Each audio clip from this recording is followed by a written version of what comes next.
तफसीली खबरों में सबका पहिरां ख़बर शेयर कंदालूं। वॾे वज़ीर सैयद मुराद अली शाह जी सदारत हेठि सूबाई एंटी पोलियो टास्क फोर्स जो इजलास थियो आहे। सिंध में गुज़िरियल साल पोलियो जा 23 ऐं हिन साल 9 केस रिपोर्ट थिया आहिनि। सिहत वारी वज़ीर जो चवणु आहे बदीन में 3, ठठे में 2, हैदराबाद, लाड़काणू, कंबर ऐं उमरकोट में हिकु पोलियो केस साम्हूं आयो आहे। कराची, सखर, घोटकी, लाड़काणू, कंबर, चेकबाबाद, कश्मीर में केस रिपोर्ट थिया आहिनि। हैदराबाद, जामशोरो, दादू, बदीन ऐं सिजावल जे कुझु इलाइक़नि में पोलियो वायरस जी निशानदेही थी आहे। जिन इलाइक़नि में पोलियो वायरस की तस्दीक थी आहे उते ख़ासि मुहिम हलाए निगरानी सख़्त कई वञे। वॾे वज़ीर सैयद मुराद अली शाह जो चवणु आहे दुनिया जे अक्सर मुल्कनि मां पोलियो जो ख़ात्मो थी चुको आहे। पाकिस्तान में मूज़ी मर्ज़ ख़िलाफ़ जिदोजहद जारी आहे। 15 खां 21 डिसंबर ताईं रिथल पोलियो मुहिम में सभु मकानी इदारा मुकमल सहकार कनि। वॾे वज़ीर पारां इहो चयो वियो आहे। वॾे वज़ीर सैयद मुराद अली शाह जी सदारत हेठि सूबाई एंटी पोलियो टास्क फोर्स जो इजलास थियो आहे। सिंध में गुज़िरियल साल पोलियो जा 23 ऐं हिन साल 9 केस रिपोर्ट थिया आहिनि। बदीन में 3, ठठे में 2, हैदराबाद, लाड़काणू, कंबर ऐं उमरकोट में हिकु पोलियो केस साम्हूं आयो आहे। कराची, सखर, घोटकी, लाड़काणू, कंबर, चेकबाबाद, कश्मीर में केस रिपोर्ट थिया आहिनि। हैदराबाद, जामशोरो, दादू, बदीन ऐं सिजावल जे कुझु इलाइक़नि में पोलियो वायरस जी निशानदेही थी आहे।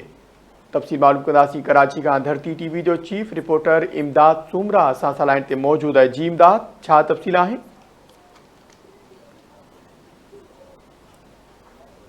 जी इमदाद, आगाह कजो, छा तफ़सील आहे? जी ॻाल्हियूं त सिंध जे वॾे वज़ीर सैयद मुराद अली शाह जी सदारत हेठि अहम इजलास थियो आहे। इजलास में जेको आहे चयो वियो आहे त हिन वक़्तु सिंध में जेको आहे मुख़्तलिफ़ वबाऊं जेके आहिनि उहे फैलियल आहिनि। जॾहिं त वज़ीर आला सिंध जेको आहे सिहत जी इजलास में सिंध जी सिहत वारी सूबाई वज़ीर ऐं ॿिया जेके आहिनि उन में शामिल हुआ। जॾहिं त सिहत ख़ातिर सूबाई वज़ीर जेको आहे सिंध जे सिहत बाबति जेको आहे ब्रीफिंग ॾिनी वई आहे। वज़ीर आला हाउस में सूबाई एंटी पोलियो टास्क फोर्स जो इजलास वॾे वज़ीर जी सदारत हेठि थियो, जंहिंमें सूबाई वज़ीर सिहत डॉक्टर ज़रा फज़ल चयो आहे जी सिंध गुलाम नबी मेमण, मेयर कराची मुर्तज़ा वहाब, कमिश्नर कराची ऐं ॿिया जेके उन्हनि में इजलास में शिरकत कई आहे। जॾहिं त सूबाई सतह ते ॿियनि डिवीज़न जा कमिश्नर, डिप्टी कमिश्नर पिणु जेके हिन इजलास में मौजूदु हुआ। जॾहिं त वज़ीर आला सिंध चयो त दुनिया जे अक्सर मुल्कनि मां पोलियो जो ख़ात्मो थी चुको आहे। जॾहिं त पाकिस्तान में हिन मूज़ी मर्ज़ ख़िलाफ़ जिदोजहद जारी आहे। वॾे वज़ीर ॿुधाए त साल 2024 में पाकिस्तान में 74 पोलियो केस साम्हूं आया आहिनि। जॾहिं त 2025 में हिन वक़्तु ताईं 30 केस जेके आहिनि उहे रिपोर्ट थिया आहिनि। जॾहिं त सिंध में गुज़िरियल साल पोलियो जा 23 ऐं हिन साल 9 केस जेके आहिनि उहे रिपोर्ट थिया आहिनि, जिन मां 3 बदीन, 2 ठठो ऐं 1 केस जेको आहे उहो हैदराबाद, लाड़काणू, कंबर, उमरकोट मां उहे साम्हूं आया आहिनि।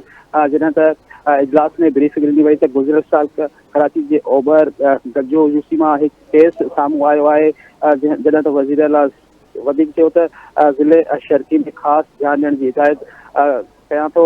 जॾहिं त सूबाई वज़ीर जेको आहे चयो त माहौलियाती निगरानी मूजिबि जेको आहे 17 मां 11 हंधनि ते पोलियो वायरस जी मौजूदु आहिनि। जॾहिं त सखर डिवीज़न, सखर ऐं घोटकी, लाड़काणू डिवीज़न, लाड़काणे, कंबर, जेकमाबाद, कश्मीर जे 5 इलाइक़नि में, जॾहिं त हैदराबाद, जामशोरो, दादू, बदीन ऐं सिजावल जे कुझु इलाइक़नि में पिणु वायरस उते निशानदेही कई वई आहे।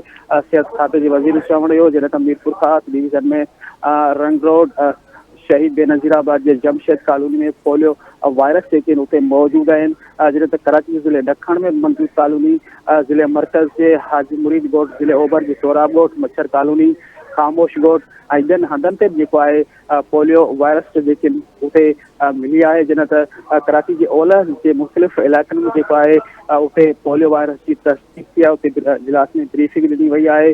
अवां ॿुधाईंदा त वज़ीर आला सिंध वाज़े कयो त पोलियो जा मुकमिल ख़ात्मो सभिनी इदारनि जी ज़िम्मेवारी आहे। जिन खां वालिदनि खे घुरिजे त उहा ज़िम्मेवारी पिणु निभाइनि। जी।